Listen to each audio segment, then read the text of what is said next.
सबा,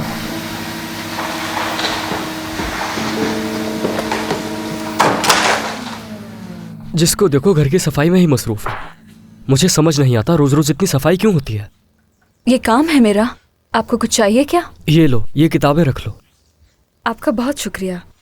मैं काम में मसरूफ रहती हूँ, इसीलिए किताबें पढ़ने का वक्त नहीं मिलता, और ये सारी किताबें मेरे लिए बहुत हैं। तो तुम मेरी मॉम से बात करो, हो सकता है वो तुम्हें एग्जाम्स की तैयारी के लिए छुट्टी दे दें, या फिर तुम्हें आधा दिन काम करने को कहें। नहीं, बिल्कुल नहीं। क्यों? क्योंकि मुझे इस नौकरी की ज़रूरत है।